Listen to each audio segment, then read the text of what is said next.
Selamat pagi pemirsa. Lingkar Pagi edisi Kamis 10 Juli 2025 kembali hadir menemani Anda. Beragam berita aktual dari seluruh Nusantara akan hadir dalam 60 menit ke depan. Bersama saya Riawan Nusatria. Berikut Lingkar Pagi selengkapnya.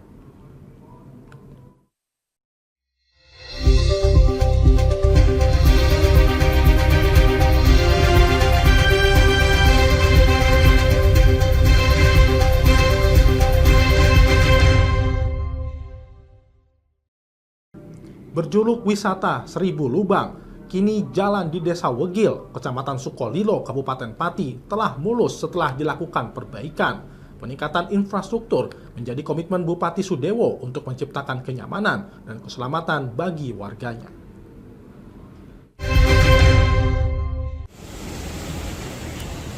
Untuk memastikan warga nyaman dan aman dalam berkendara, jalan rusak di Desa Wegil, Kecamatan Sukolilo, yang dulu dikenal dengan sebutan wisata Seribu Lubang, kini telah diperbaiki dan tampak mulus. Bupati Pati Sudewo menyebut perbaikan dilakukan sepanjang 6,7 km dengan lebar 6 meter. Jalan ini menggunakan konstruksi cor beton setebal 30 cm dan hot mix 12 cm dengan kualitas tinggi. Ia memastikan jalan yang kini telah mulus ini dapat mempermudah mobilitas warga serta meningkatkan keamanan dan kenyamanan saat berkendara. Sebelumnya kondisi jalan rusak parah, kata warga di sini meninjau pembangunan jalan sepanjang 6,7 km, cor beton dan hot mix dengan kualitas tinggi, lebar 6 meter, cor betonnya tebal 30 cm, hot mix tebal 12 cm. Pokoknya kuat. Dulu dikenal dengan wisata Seribu Lubang, sekarang jalannya sudah halus, mulus. Masyarakat senang ya? Ya. Bayaran PBB nggak masalah? Nggak masalah. Ia berharap perbaikan sejumlah ruas jalan dapat membawa dampak signifikan bagi masyarakat, khususnya dalam peningkatan akses ekonomi dan sosial. Dari Pati, Mutia Parasti, Lingkar TV melaporkan. Kantor Pencarian dan Pertolongan atau Basarnas Semarang menggelar workshop pemberdayaan kelompok masyarakat di bidang pencarian dan pertolongan atau SAR pada Selasa 8 Juli kemarin. Kegiatan yang berlangsung di salah satu restoran di Kabupaten Rembang ini diikuti ratusan relawan penanggulangan bencana dari berbagai wilayah di Rembang.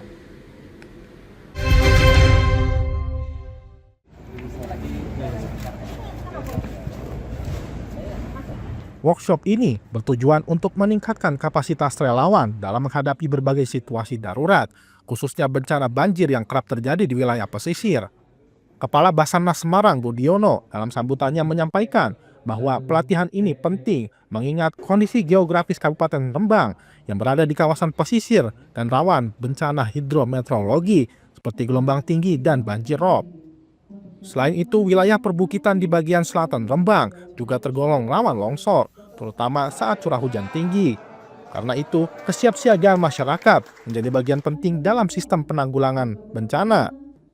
Dalam pelatihan ini, peserta dibekali teori dan praktik langsung, mulai dari teknik dasar penyelamatan, penggunaan peralatan SAR, hingga koordinasi saat kondisi darurat.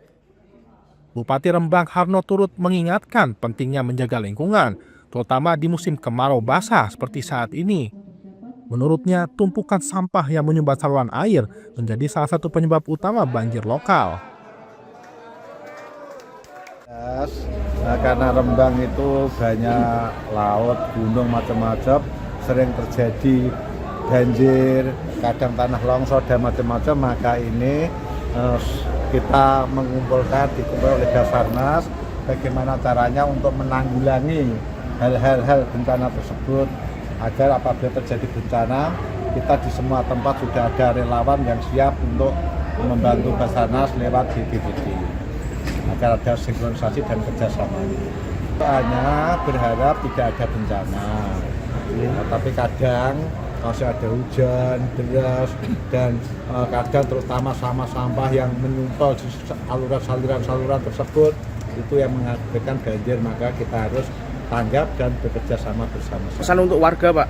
Ya, pesan warga agar bisa menjaga lingkungan masing-masing tentang kebersihan, yaitu khususnya sampah, saluran, itu agar semuanya bersih semua. Ia juga mengajak masyarakat untuk aktif membersihkan lingkungan sekitar. Got dan sungai jangan dibiarkan tersumbat oleh sampah. Sementara itu, anggota Komisi 5 DPR RI Harmusa Oktaviani yang juga hadir dalam kegiatan ini mendorong masyarakat agar bijak dalam mengelola sampah melalui berbagai program pemberdayaan di tingkat desa. Agenda hari ini adalah workshop dari Basarnas di Kabupaten Rembang tentang pelatihan, pencarian, dan pertolongan pemberdayaan masyarakat. Dari saya, Kalau dari saya kan tadi cuma pembukaan. Kita hanya menyampaikan kepada peserta agar mengikuti acara ini sampai selesai, dan juga saya yakin materi workshop dari Basarnas sangat membantu kepada peserta. Apalagi kita semua tahu Rembang itu tidak luput dari bencana. Bukan kita mengharapkan bencana ya, tapi dari tahun ke tahun yang lalu sudah ada beberapa titik yang menjadi langganan, terutama banjir. Sama kalau di Lasem itu ada gempa dikit, kadang longsor. Nah itu sangat bermanfaat lah pelatihan dari Basarnas. Pesan saya yang pertama adalah yang paling pokok inti, kadang kita sering lupa, itu adalah membuang sampah. Oke, karena di desa sekarang ada pemberdayaan pengolahan sampah, juga ada dari BUMDes pengolahan sampah plastik, sampah basah, sampah kering lah, mungkin itu bisa diberdayakan. Jangan lagi buang sampah di sungai, apalagi di laut. Walaupun laut itu luas, tapi kalau semua orang sedikit-sedikit buang sampah itu pasti akan berdampak yang luar biasa. Ia menambahkan beberapa desa bahkan sudah mulai mengelola sampah lewat BUMDes. Sampah plastik, organik maupun kering dapat dimanfaatkan dan jangan sampai dibuang ke laut. Dari Rembang, Vicky Rio, Lingkar TV melaporkan. Kepala Dinas Energi dan Sumber Daya Mineral Provinsi Jawa Tengah, Agus Sugiharto menegaskan bahwa pengembangan energi baru terbarukan atau EBT harus menjadi prioritas utama dalam pemenuhan kebutuhan energi nasional di masa depan.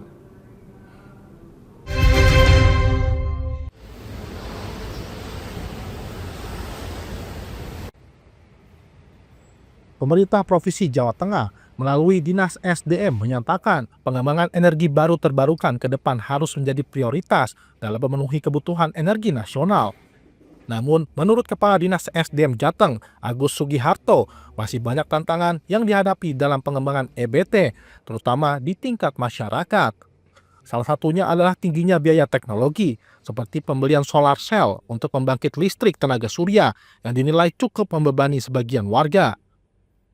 Di samping itu, rendahnya kemampuan dalam memelihara peralatan serta minimnya pemahaman tentang manfaat EBT juga menjadi kendala. Masyarakat juga masih bergantung pada berbagai subsidi energi seperti LPG 3 kg, solar, dan Pertalite yang memperlambat proses transisi ke energi ramah lingkungan. Ia juga menyoroti mahalnya harga kendaraan listrik sebagai hambatan utama dalam adopsi EBT di sektor transportasi. Harga kendaraan listrik saat ini dinilai belum terjangkau oleh sebagian besar masyarakat. Tantangan besar yang dihadapi adalah bagaimana menekan biaya teknologi agar lebih terjangkau.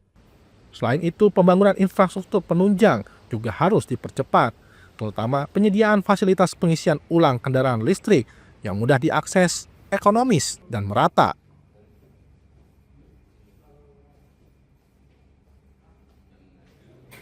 Masih juga pemerintah melakukan pemberian subsidi, baik itu LPG 3 kilo, kemudian BBM, baik solar maupun Pertalite. Ini kan masih terlena rakyat kita dengan subsidi yang diberikan oleh pemerintah. Juga karena kondisi ekonomi yang tidak semua bisa menjangkau listrik itu, yang kendaraan yang listrik itu juga harganya masih relatif tinggi bagi masyarakat kita untuk mendapatkan motor-motor yang baik lah kualitasnya ya. nggak sepeda loh, naik sepeda murah ya, sepeda listrik murah ya, tapi kan orang iso nggo luar kota kan, hanya untuk di lingkungan kampung itu pun nggak bisa boleh jalan-jalan. Jadi saya kira ini tantangan kita ke depan, bagaimana teknologi di dalam pengembangan energi baru terbarukan ini bisa lebih ditekan lagi biaya.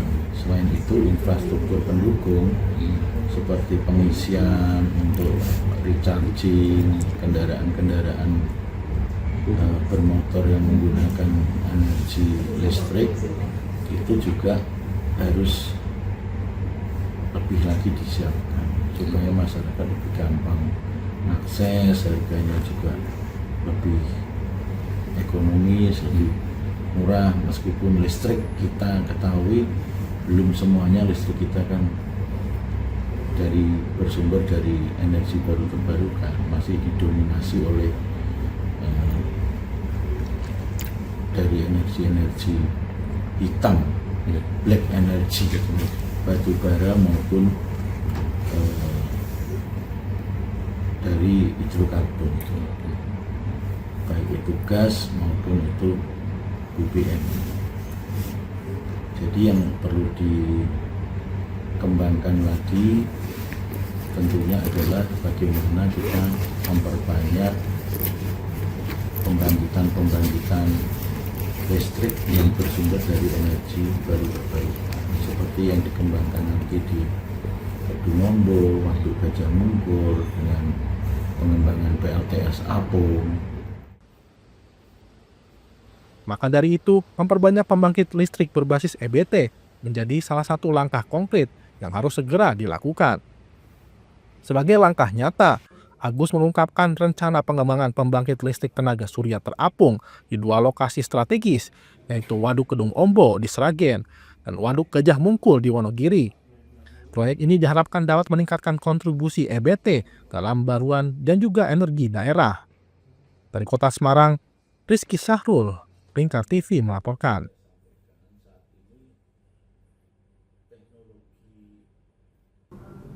Ratusan pengurus koperasi Desa Merah Putih di Blora menerima pembekalan dari sejumlah calon mitra kerja. Launching koperasi Desa Merah Putih akan dilaksanakan pada 11 Juli mendatang, bertepatan dengan Hari Koperasi. Premium, jadi harganya lebih tinggi. Mudah-mudahan stoknya Pembentukan koperasi Desa Merah Putih di Blora kini telah rampung. Sebanyak 295 desa dan kelurahan sudah membentuk kepengurusan dan siap untuk diluncurkan. Kepala Dinas Perdagangan Koperasi dan UKM Blora, Kiswoyo, mengatakan launching Kopdes Merah Putih akan dilaksanakan bertepatan dengan Hari Koperasi, yaitu pada 11 Juli mendatang. Saat ini seluruh pengurus sedang menerima atau pembekalan dari sejumlah calon mitra kerja, antara lain Pertamina, Bulog, Bank Jateng, dan Samsat. Diharapkan mitra kerja ini dapat diajak bekerja sama untuk menggerakkan Kopdes Merah Putih di tiap desa dan kelurahan. Ini adalah wujud nyata dari keseriusan pemerintah bagaimana mendorong percepatan KMDMB ini bisa bersemangat besarnya disandingkan dengan beberapa calon mitra di dalam upaya menggerakkan KDMB ke depan. Sehingga ada dari Pertamina, dari Indonesia, dari juga Bulog, Samsat, Budiman, dan perbankan. Ini harapannya ini adalah peluang yang bisa ditangkap bagi koperasi Desa Merah Putih di dalam menggerakkan koperasi yang telah kita bentuk bersama ini sebagai upaya untuk meningkatkan kesejahteraan masyarakat utamanya kami tahun ini tanggal 11 besok hari Jumat tanggal 12 Juli ya, kita akan selenggarakan upacara peringatan Hari Koperasi tahun 2025 ke persen 78. Ini nanti sekaligus dirangkaikan dengan launching KDMB oleh Pak Bupati yang nanti pelaksanaannya akan dilaksanakan di lapangan Bila Desa Temurjo, ya, Kecamatan Kemean. Pada kesempatan ini juga dibagikan banner Kopdes Merah Putih kepada seluruh pengurus yang nantinya akan dipasang di kantor desa dan kelurahan. Dari Kabupaten Blora, Hanafi, Lingkar TV melaporkan. Baik pemirsa, kami akan kembali usai jeda berikut ini. Tetaplah bersama kami.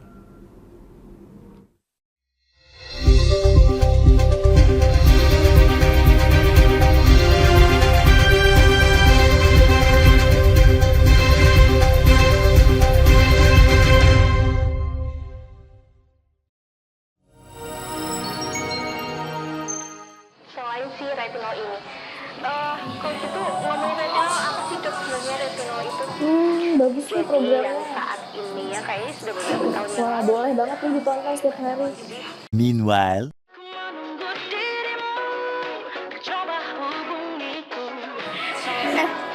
Kamu lagi nonton apa sih dari tadi kok apem-apem mulu? Ini loh lagi nonton program Cantik Sehat di Lingkar TV. Bagus banget nih programnya. Oh ada ya program kayak gitu? Ada loh di programnya di Lingkar TV. Kamu udah tahu kan Lingkar TV? Belum. Kan belum tahu Lingkar TV. Lingkar TV itu TV digital streaming online yang sudah mengantongi izin PSE dari Kominfo dan bisa diakses di HP kalian mestinya. Oh iya? Iya, bagus loh. Coba di-download sekarang. Bentar deh, aku tak coba download dulu. Iya. Selain program Cantik Sehat, kalian juga bisa menonton program lainnya di Lingkar TV dan bisa ditonton kapanpun dan dimanapun kalian berada loh. Gimana, udah bisa? Udah nih, punyaku udah bisa. Punyaku juga udah nih. Wah ya, bagus dong kalau udah download semuanya. Tunggu apa lagi? Sekarang giliran kamu download aplikasi Lingkar TV di Play Store.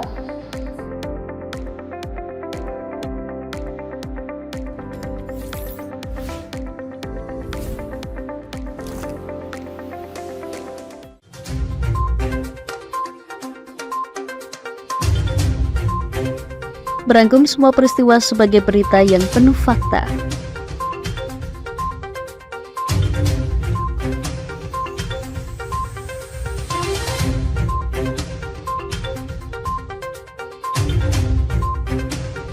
Saksikan Jateng hari ini setiap Senin hingga Sabtu hanya di Lingkar TV.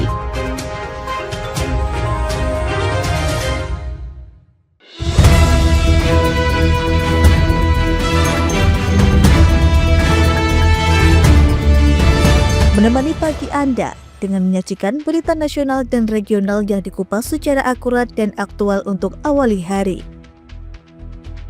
Dalam Lingkar Pagi, setiap Senin hingga Sabtu jam 8 pagi hanya di Lingkar TV.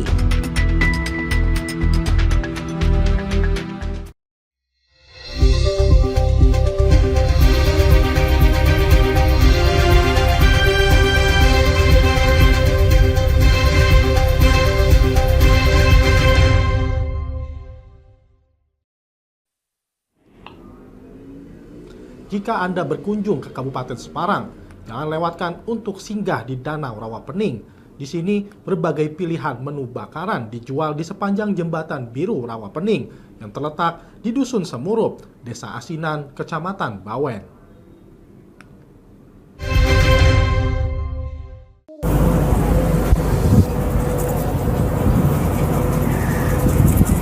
Pemirsa Lingkar TV, dimanapun Anda berada, saat ini saya Hesti Maniar sudah berada di Dusun Semurup, tepatnya di Desa Asinan, Kecamatan Bawen, Kabupaten Semarang.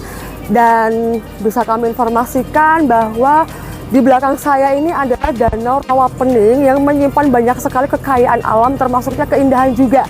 Dan ada yang menarik nih pemirsa, kalau kita berkunjung di Dusun Semurup, tepatnya di Desa Asinan, Kabupaten Semarang ini, bahwa di sepanjang Danau Rawapening ini banyak sekali warung-warung kuliner khas Danau Rawapening yang mereka akan menawarkan berbagai menu makanan ikan yang berasal dari Danau Rawapening yang ada di belakang saya ini. Nah, seperti apa rasanya dan juga pastinya pengalaman menikmati kudapan atau kuliner khas dari Danau Rawapening? Langsung saja ikuti saya Hesti Maniar, perjalanannya kita makan di Danau Rawapening.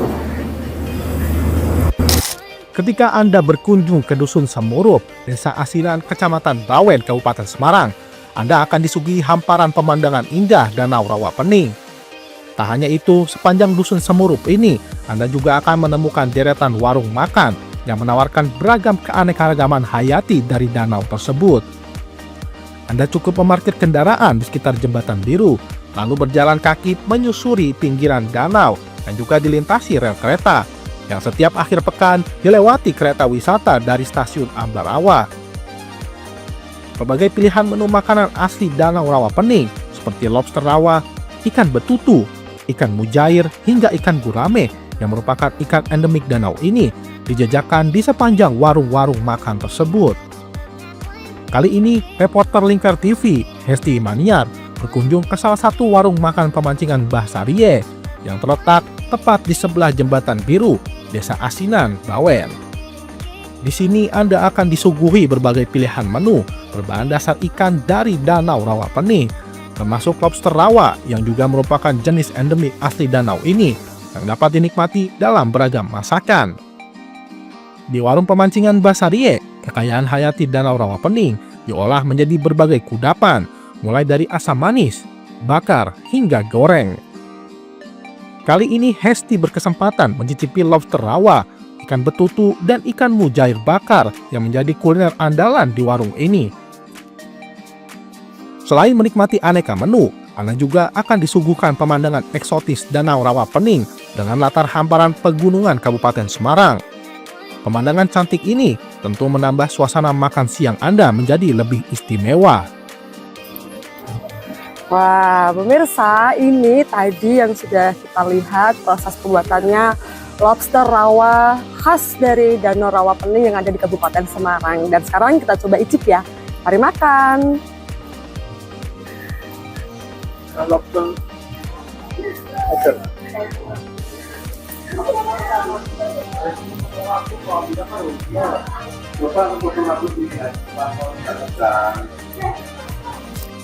Selain beragam pilihan ikan dan lobster rawa, santapan makan siang Anda akan semakin menggoda dengan hadirnya menu sayur, yaitu tumis genjer. Genjer adalah tanaman asli yang biasa didapat warga sekitar Desa Asinan di pinggir Danau Rawapening. Sayur genjer biasanya dimasak tumis dengan perpaduan rasa gurih, manis, dan juga pedas. Warung pemancingan Mbah Sarie yang berdiri sejak 2014 lalu buka mulai pukul 10 pagi hingga 6 sore. Harga makanan pun bervariasi, di mana tumis genjer dibanderol Rp10.000, sementara lobster rawa dan ikan betutu dipatok harga Rp75.000 per kilogram. Khasnya yang produk rawa, hasil rawa asli itu ada lobster rawa, betutu. Betutu itu bukan ayam ya, tapi ikan asli Rawapening, sama sayurnya genjer. Yang best seller itu dibakar. Jadi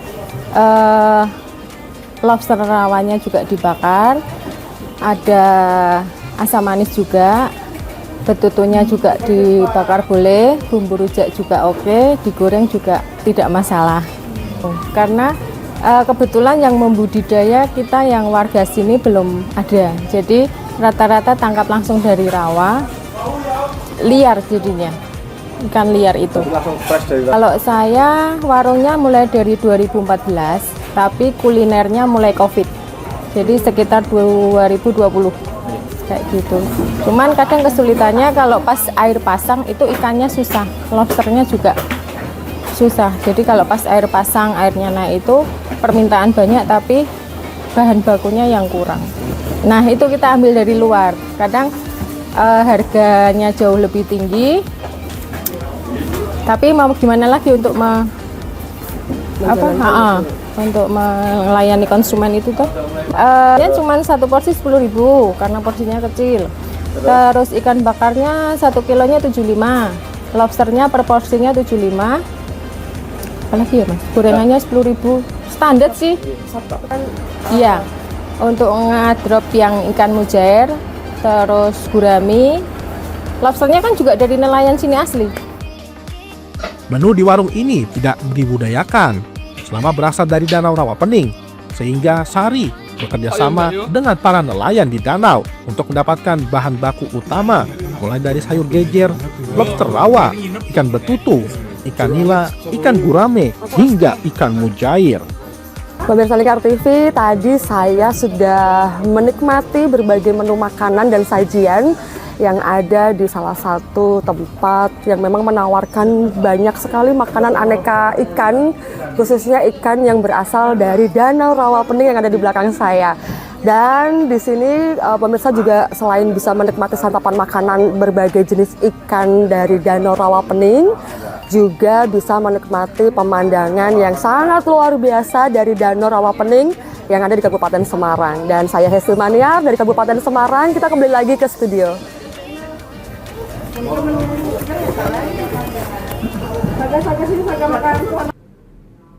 Menjelang tahun ajaran baru 2025-2026, puluhan orang tua mulai berburu perlengkapan sekolah untuk anak-anak mereka. Salah satunya adalah seragam sekolah. Momen ini menjadi berkah bagi para pedagang, di mana omset penjualan seragam naik hingga 100%.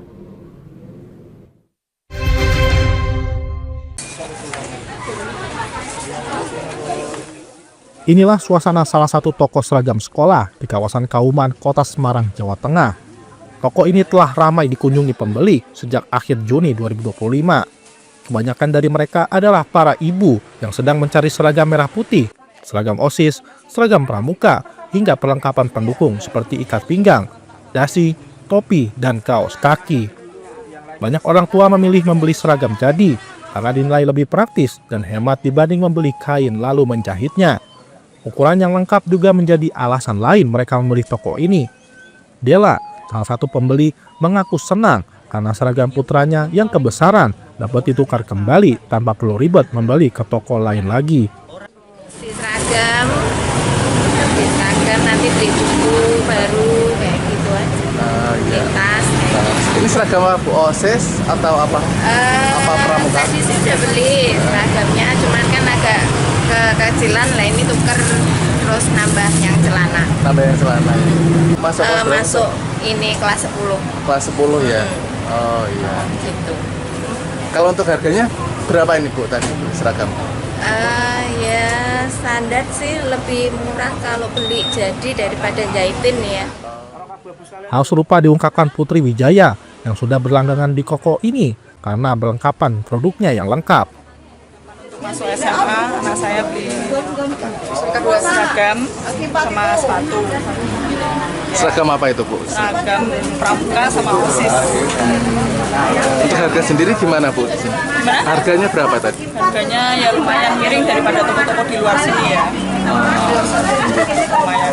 Selain beli apa baju, beli apa lagi itu Bu? Kaos kaki. Kaos kaki. Ya. Berarti komplit ya? Ya. Pemilik toko Haris Yulianto mengaku penjualan naik 2 kali lipat menjelang masuk sekolah tahun ajaran baru ini. Dari yang biasanya hanya 100 pasang per hari, kini dapat terjual hingga 200 pasang per hari. Tak hanya seragam, perlengkapan tambahan seperti topi, ikat pinggang, dasi, dan kaos kaki juga laris terjual. Harga seragam kian beragam. Untuk tingkat SD, satu pasang dijual mulai Rp160.000 hingga Rp170.000. Untuk SMP Rp170.000 hingga Rp180.000. Dan untuk SMA Rp180.000 hingga Rp190.000. Dibandingkan dengan tahun 2024. Dan sudah dimulai sejak 2 minggu yang lalu. Setelah pengumuman penerimaan siswa baru, itu begitu 1 hari setelah penerimaan, itu orang tua murid sudah berbondong-bondong mencari seragam, terutama SMA. SMA ya Pak? Itu belinya kebanyakan apa Pak? Merah, SMA itu OSIS atau gimana itu? Atau pramuka? Komplit. Jadi mulai dari seragam OSIS, terus kemudian seragam pramuka. Jadi dan kebanyakan para siswa itu membelinya dalam bentuk satu paket, seragam OSIS dan seragam pramuka, termasuk perlengkapannya. Ada topi, ada dasi, ada ikat pinggang, ada atribut yang lainnya. Pak, dalam sehari ini bisa menjual berapa piece atau seragam ini Pak dibandingkan hari biasa? Kalau kenaikannya juga hampir 100% lebih ya Pak ya. Itu dalam sehari kurang lebih hampir sekitar 200 lebih lah, 200 setel seragam, lebih malah. Pak, kalau untuk harga sendiri SD itu berapa, SMP berapa, SMA berapa? Kalau untuk harga per style ya Pak ya, itu kalau untuk SD itu berkisar antara 160-170. Kemudian untuk SMP 170-180. Kalau untuk SMA 180 sampai 190. Dan kalau untuk harga memang kita tidak ada kenaikan. Itu artinya sama. Masih sama dengan tahun kemarin. Karena dari sisi ongkos dan bahan baku kain itu tidak mengalami kenaikan. Penjualan diperkirakan masih akan meningkat dalam sepekan ke depan, mengingat semakin dekatnya hari pertama masuk sekolah. Dari Kota Semarang, Syahril Muadz, Lingkar TV melaporkan.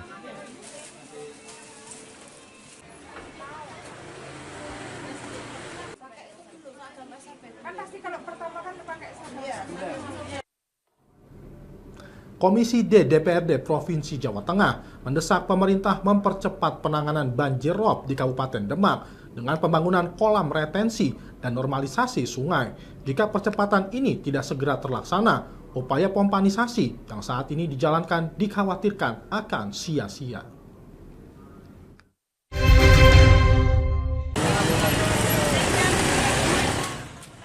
Komisi D DPRD Jawa Tengah meninjau langsung lokasi terdampak banjir rob di jalur Panturan Demak Semarang, tepatnya di Desa Sriwulan, Kecamatan Sayung, Kabupaten Demak, pada Senin 7 Juli lalu. Di lokasi kunjungan, genangan air rob masih tampak di kedua sisi jalur. Meski ketinggian air tidak terlalu tinggi, pengguna jalan harus ekstra hati-hati karena badan hingga median jalan dipenuhi lumut. Kondisi ini sangat membahayakan pengendara yang melintas, membuat jalan licin, dan tidak jarang sepeda motor terjatuh, bahkan truk ada yang terperosok.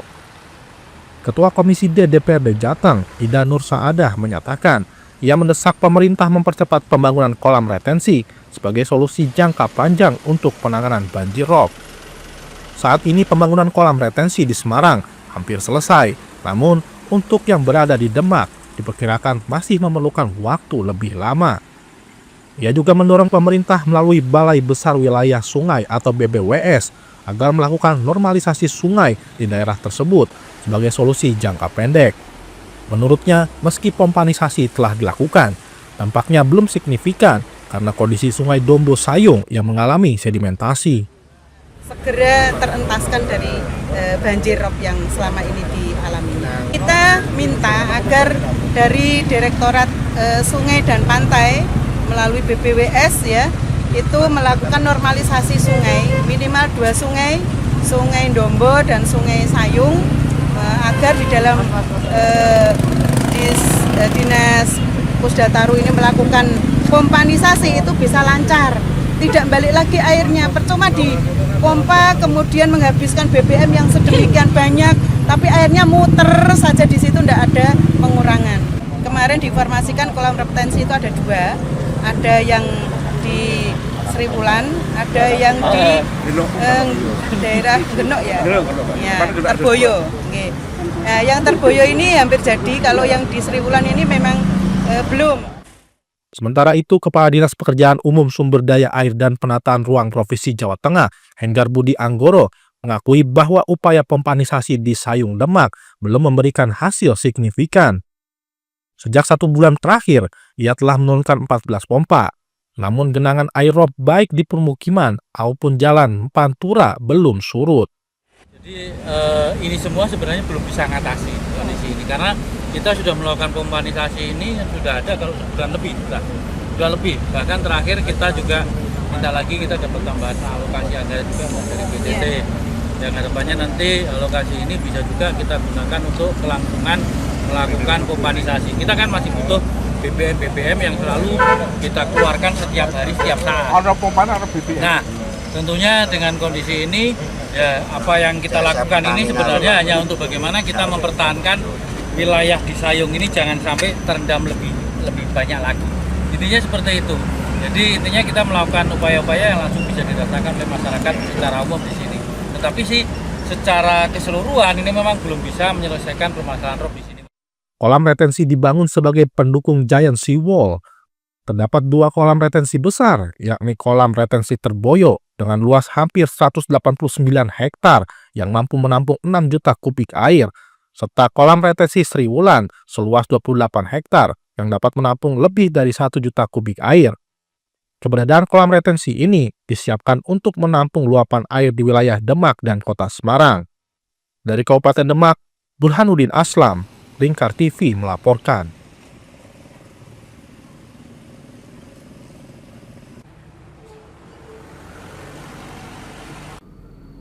Tekankan pentingnya pendidikan karakter sejak usia dini, Bupati Pati Sudewo mendorong guru PAUD untuk terus meningkatkan kualitas sumber daya manusia dan keterampilan demi memberikan bekal karakter dan pengetahuan bagi anak-anak di masa tumbuh kembangnya.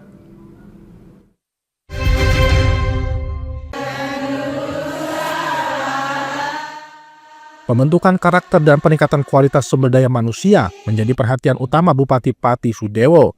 Salah satu langkah konkret yang dilakukan adalah memberikan bekal karakter dan pengetahuan sejak usia dini. Dalam hal ini, peran guru PAUD menjadi sangat penting untuk menunjang keberlanjutan pendidikan di tingkat dasar dan lanjutan. Bupati Sudewo menekankan pentingnya pendidikan karakter dan peningkatan SDM sejak usia dini dalam kegiatan workshop penulisan cerita anak yang diikuti oleh 425 guru PAUD Kabupaten Pati. Ia berharap melalui kegiatan seperti ini, guru PAUD dapat terus belajar dan meningkatkan keterampilannya. Ia juga mengapresiasi para guru PAUD serta penyelenggara dari penerbit Erlangga yang memberikan pelatihan penulisan buku cerita anak secara profesional.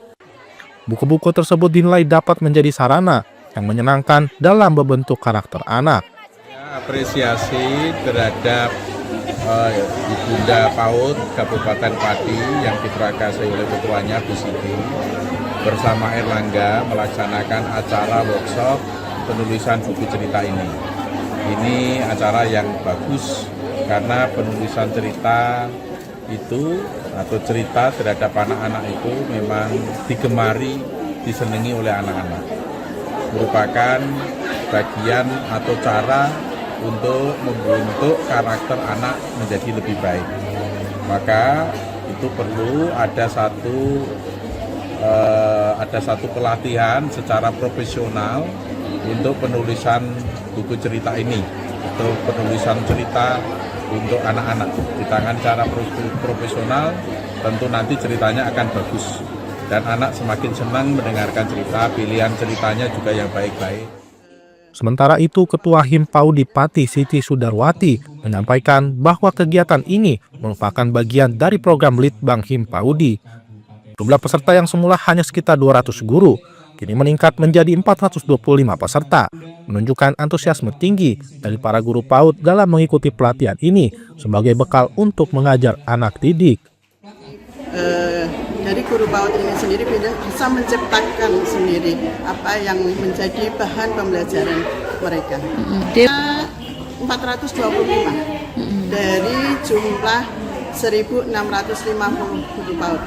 Jadi jumlah 425 ini awalnya kita itu punya target 250, tapi begitu semangatnya teman-teman guru PAUD ini akhirnya membludak menjadi 425. Ini perwakilan setiap kecamatan ya Ibu ya? Iya. Ia berharap ilmu yang diperoleh dapat ditularkan kepada lebih dari 1.600 guru PAUD di Kabupaten Pati dan menjadi motivasi bagi para pendidik untuk semakin terampil menulis cerita anak sebagai sumber pembelajaran karakter. Dari Pati, Mutia Parasti, Lingkar TV melaporkan.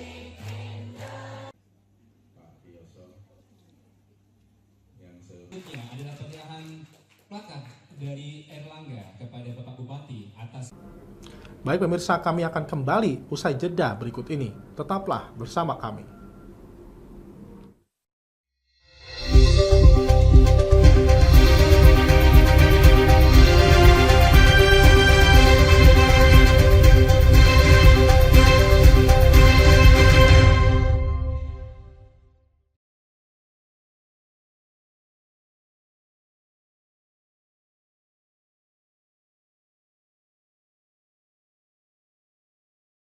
Yang saat ini ya kayaknya sudah beberapa tahun yang Wah, boleh banget nih ditonton setiap hari.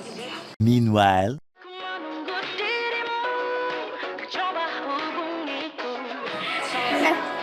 Kamu lagi nonton apa sih dari tadi kok apem-apem mulu? Ini loh lagi nonton program Cantik Sehat di Lingkar TV. Bagus banget nih programnya. Oh, ada ya program kayak gitu? Ada loh di programnya di Lingkar TV. Kau udah tahu kan Lingkar TV? Belum. Kan belum tahu Lingkar TV. Lingkar TV itu TV digital streaming online yang sudah mengantongi izin PSE dari Kominfo dan bisa diakses di HP kalian mestinya. Oh iya? Iya, bagus loh. Coba di-download sekarang.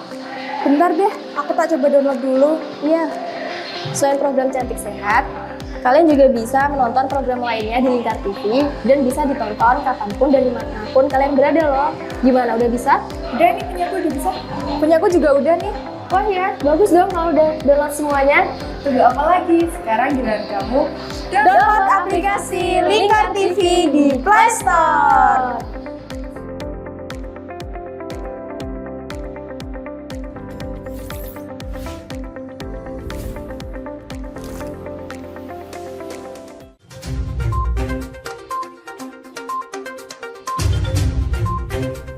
Merangkum semua peristiwa sebagai berita yang penuh fakta.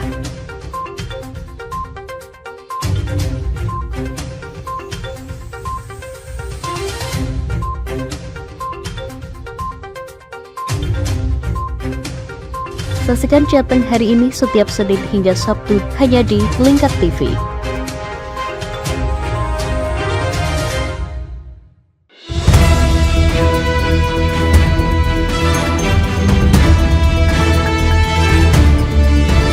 Menemani pagi Anda dengan menyajikan berita nasional dan regional yang dikupas secara akurat dan aktual untuk awali hari. Dalam Lingkar Pagi, setiap Senin hingga Sabtu jam 8 pagi hanya di Lingkar TV.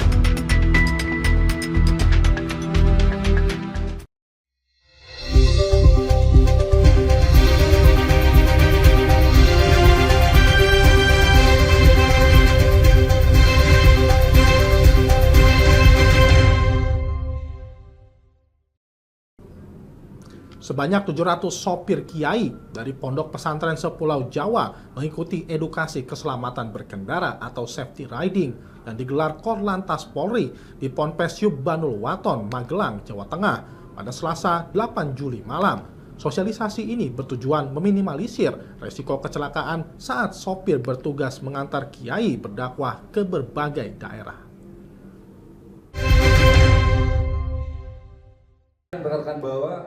Korps Lalu Lintas Polri memberikan edukasi dan sosialisasi tentang keselamatan berkendara bagi 700 sopir kiai dari Pondok Pesantren Sepulau Jawa di Pondok Pesantren Subbanul Waton, Tegalrejo, Kabupaten Magelang, Jawa Tengah, Selasa malam 8 Juli.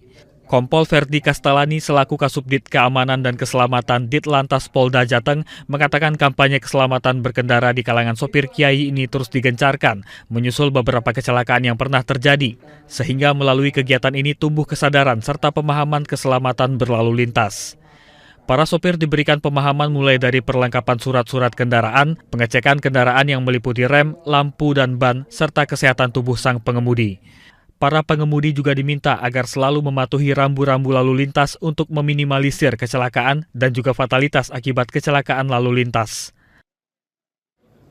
Untuk para supir ini kita harus mengenali karena skill mengemudi saja tidak cukup. Nah, kita harus mengetahui karakter kendaraan, kemudian kita harus mengetahui daya kemampuan kendaraan itu seperti apa. Yang paling utama kita harus menjaga jarak, terutama untuk di tol, karena di tol ini kan kecepatan cukup tinggi semua. Supir itu kadang-kadang kan berangkat dari ketaatan kepada para kiai yang kadang-kadang ewoh-pekewoh, hingga kadang-kadang justru membahayakan dirinya gitu loh. Seperti capek, ternyata tidak dirasakan capek. Nah ini nanti akan kita bikin SOP, mamanya ayo kita sepakati berapa jam harus berhenti. 3 jam di tol harus berhenti, istirahat. Korlantas Polri berharap setelah mendapat edukasi ini, para sopir kiai atau santri pondok pesantren bisa menjadi pelopor keselamatan berkendara. Tim Kanwil Bea Cukai Jateng DIY menggagalkan upaya penyelundupan narkoba jenis sabu cair seberat 9,5 kg yang disamarkan dalam tisu basah. Penangkapan dilakukan di Bandara Yogyakarta International Airport atau YIA Sleman, Yogyakarta, dan 2 tersangka berhasil diamankan.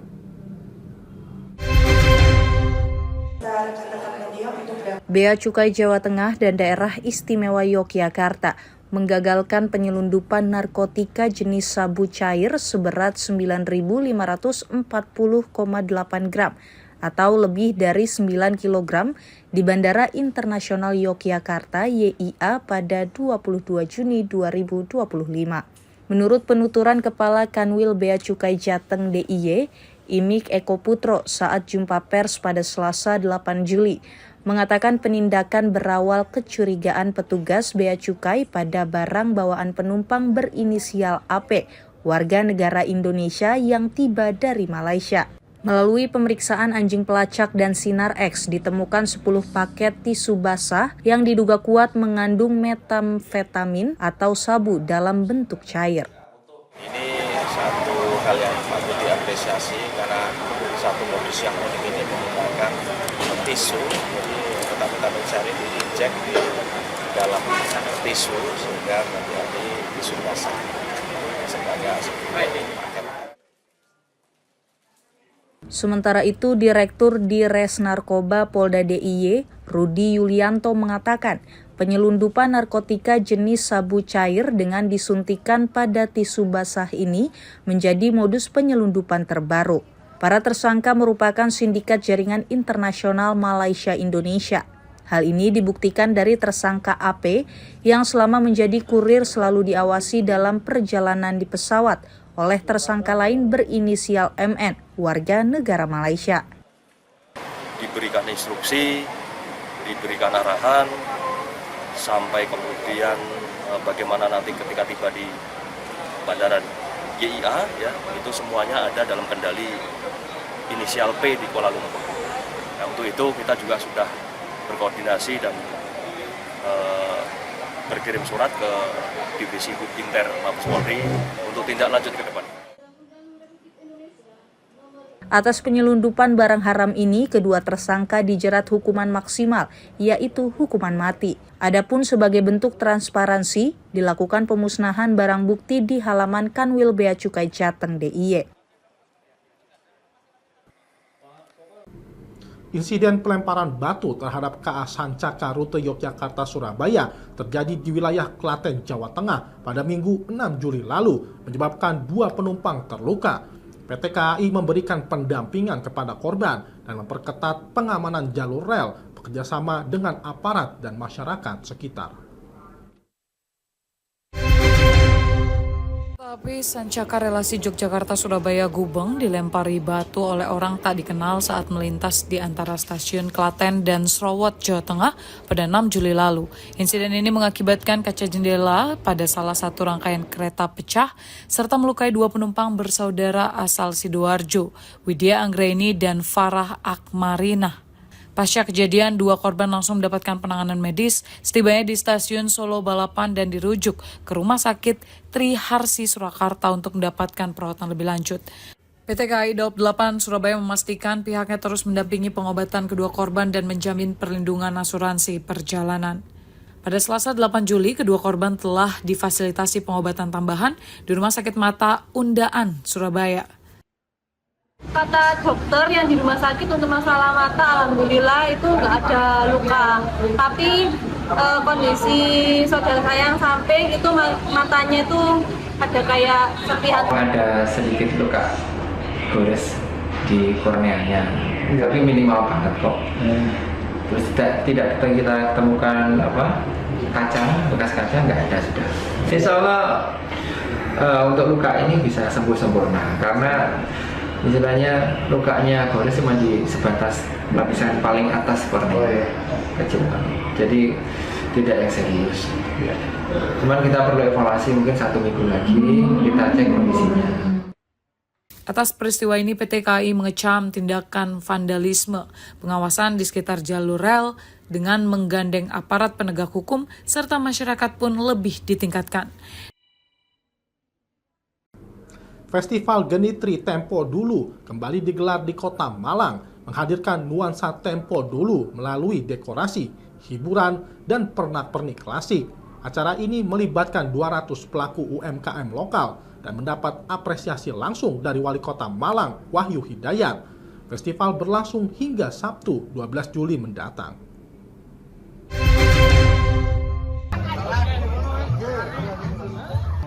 Suasana Tempo Dulu kembali hidup di Kota Malang, Jawa Timur, ketika warga RW 04 Kelurahan Pisang Candi, Kecamatan Sukun, menggelar festival Kampung Genitri Tempo Dulu.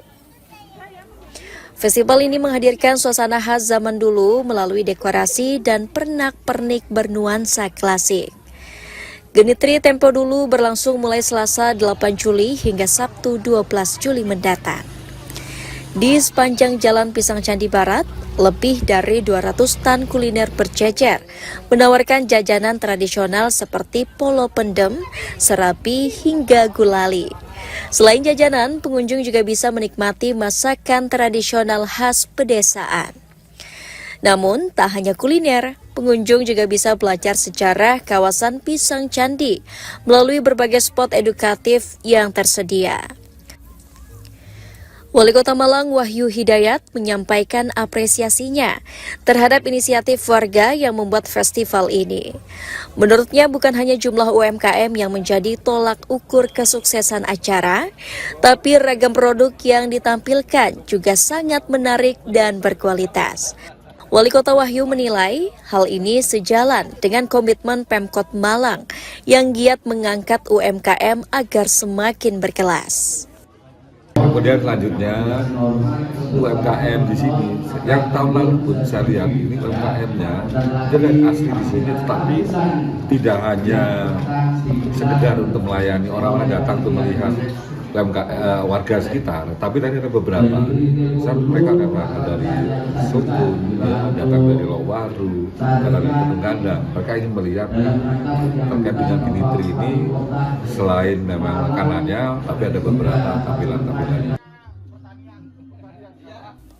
Tak hanya UMKM yang bergeliat di dalam festival ini, beragam atraksi kesenian juga ditampilkan untuk memperkenalkan budaya kepada masyarakat. Festival Genitri Tempo Dulu ini merupakan agenda tahunan yang sudah digelar sebanyak 7 kali dan didukung oleh 12 RT yang ada di RW 04 Kelurahan Pisang Candi. Buat sendiri loh. Iya. Bahannya apa ini? Dari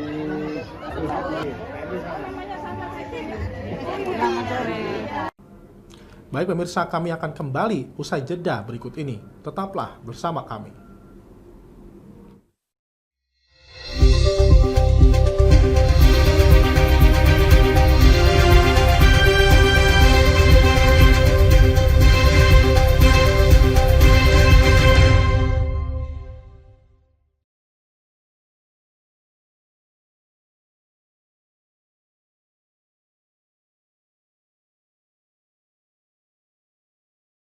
Programnya saat ini ya kayaknya sudah beberapa tahun. Wah, boleh banget nih ditonton setiap hari.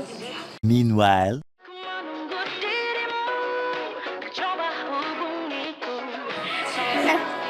Kamu lagi nonton apa sih dari tadi kok apem-apem mulu? Ini loh lagi nonton program Cantik Sehat di Lingkar TV. Bagus banget nih programnya. Oh ada ya program kayak gitu? Ada loh di programnya di Lingkar TV.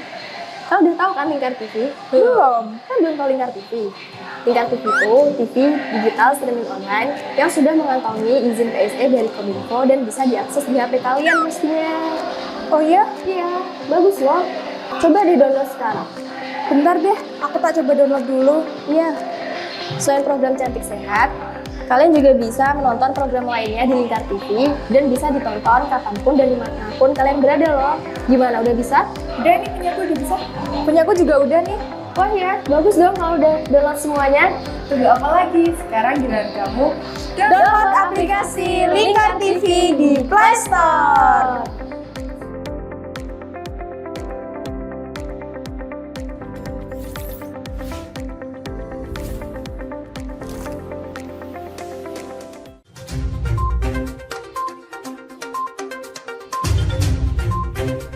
Merangkum semua peristiwa sebagai berita yang penuh fakta.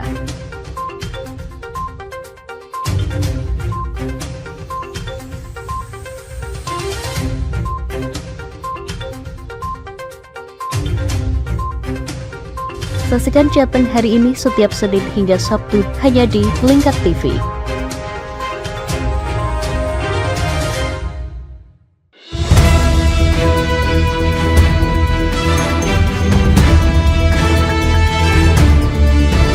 Menemani pagi Anda dengan menyajikan berita nasional dan regional yang dikupas secara akurat dan aktual untuk awali hari.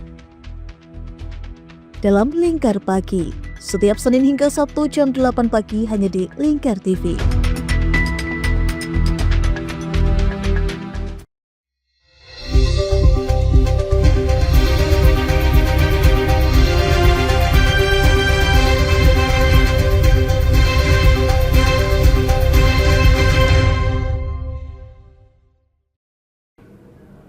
Kepala Badan Pelaksana BPKH Fadlul Imansyah menjalani pemeriksaan di Gedung Merah Putih KPK Jakarta pada Selasa 8 Juli lalu.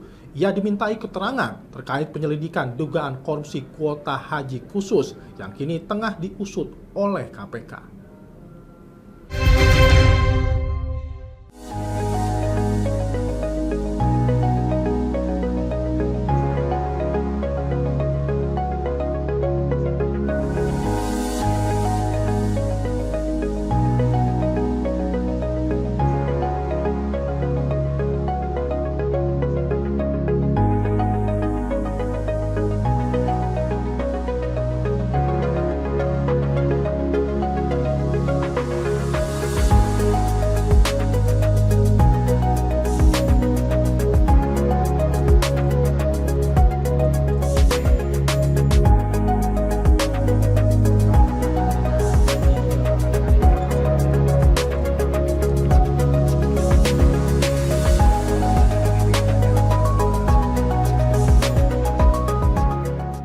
Kami memberikan keterangan dan informasi sebagai warga negara dan sebagai perwakilan dari badan pemerintah terkait dengan beberapa hal yang diminta oleh KPK. Jadi kami sudah memberikan informasi dengan jelas secara gamblang. Mudah-mudahan ini bagian dari program komitmen kami BPKH untuk bisa tetap ikut menegakkan hukum sesuai dengan ketentuan dan aturan.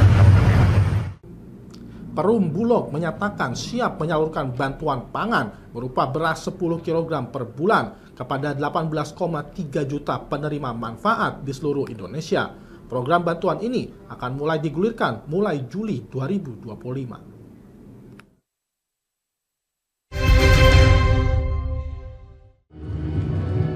Perum Bulog menyatakan kesiapan terhadap penyaluran bantuan sosial pangan kepada 18,3 juta penerima manfaat yang tersebar di seluruh Indonesia.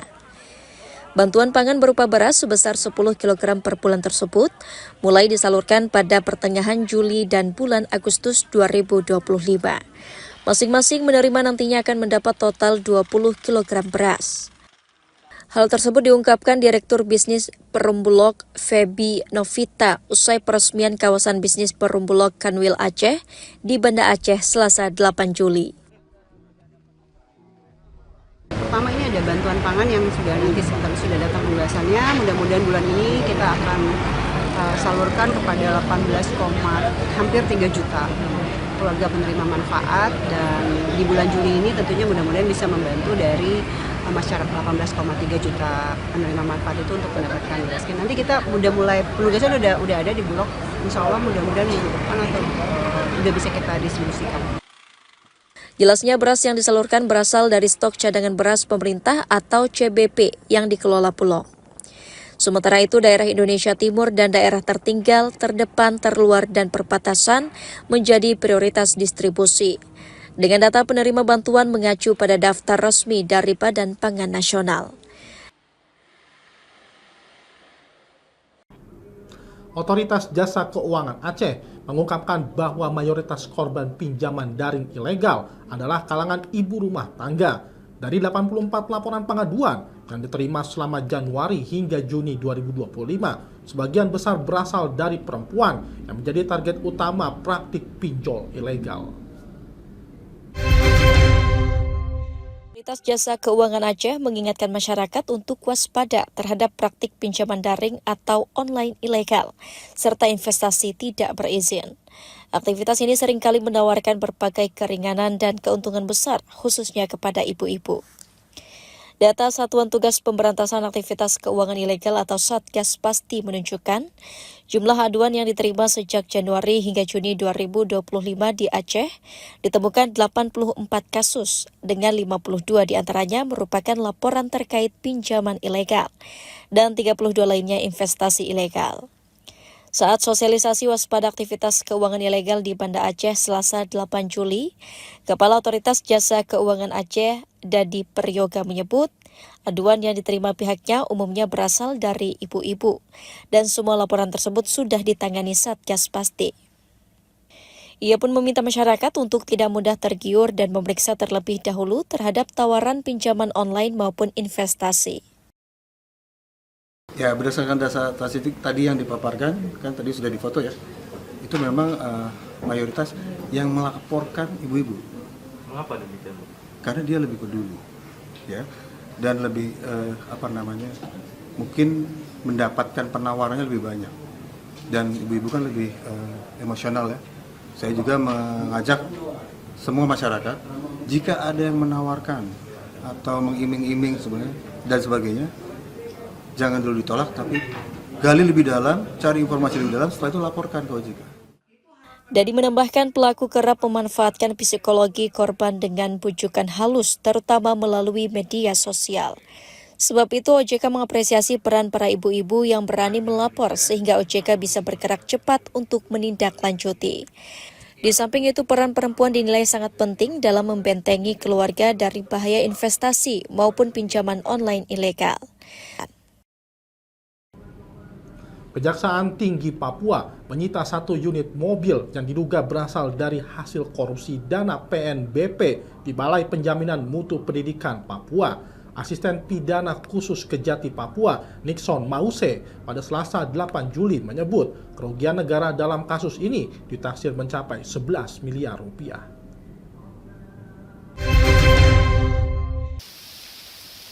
Kejaksaan Tinggi Papua menyita 1 unit mobil sebagai barang bukti dugaan korupsi pengelolaan pendapatan negara bukan pajak (PNBP) dan penyalahgunaan anggaran Balai Penjaminan Mutu Pendidikan (BPMP) Papua tahun anggaran 2019 hingga 2021 lalu. 1 unit mobil jenis BRV disita dari salah satu oknum pegawai Balai Penjaminan Mutu Pendidikan berinisial AH yang juga mantan Kepala BPMP Papua. Dalam pernyataan pers di Jayapura Selasa 8 Juli, Asisten Pidana Khusus Aspitsus Kejaksaan Tinggi Papua Nixon Mahuse mengatakan BPMP Papua mengelola anggaran APBN sebesar 137 miliar. Dari hasil penyelidikan menunjukkan bahwa bendahara pengeluaran tidak bisa mempertanggungjawabkan dana belanja. Modus korupsi dari perkara ini yakni beberapa oknum pegawai BPMP Papua menarik retribusi dari pengelolaan fasilitas berupa asrama atau penginapan, lapangan futsal, lapangan tenis, dan lapangan bulu tangkis dengan harga yang ditentukan sendiri. Nixon melanjutkan oknum tersebut menyetorkan sebagian dari hasil PNBP dan sisanya digunakan kebutuhan dari di luar seharusnya dengan membagikannya sebagai bonus akhir tahun. Adapun dari kasus tersebut, kerugian negara diperkirakan mencapai 11 miliar rupiah. Hasil sewa fasilitas berupa asrama itu kan masuk sebagai PNBP, melebihi dari target ya. Yang target itu yang dibagi-bagi dengan ada bonus-bonus, souvenir, bahkan baik beli rumah, beli mobil ya. Terus kemudian dibagi-bagi kepada karyawan, para kasihnya ya. Permintaan dari kepala seksi, permintaan uang kepada tata usaha. Bendahara pengeluaran ini, dia mengelola anggaran ketika kami periksa ini bahwa ada anggaran sebesar 9 miliar sekian. Nah, dia tidak bisa mempertanggungjawabkan penggunaan itu. Sehingga kami meneliti bahwa ada sekitar 7 miliar 173 juta rupiah yang belum tidak bisa dipertanggungjawabkan. Artinya dengan pihak ketiga ini dia melakukan pembelanjaan itu tanpa kontrak atau tanpa dasar. Nixon menambahkan Kejati Papua juga telah memeriksa 24 saksi dari kasus tersebut dan belum ada yang ditetapkan sebagai tersangka. Sebelumnya, 2 orang saksi berinisial AH dan PY telah mengembalikan uang tunai senilai 5,4 miliar rupiah dan telah diserahkan kepada Bank BNI Jayapura untuk disimpan sebagai barang bukti. Baik pemirsa, Lingkar Pagi berakhir sampai di sini. Jangan lupa saksikan Lingkar Siang setiap hari Senin hingga Sabtu pukul 1 siang waktu Indonesia Barat hanya di Lingkar TV. Saya Riawan Nusatria, mewakili kru yang bertugas pamit undur diri. Selamat pagi dan selamat beraktivitas.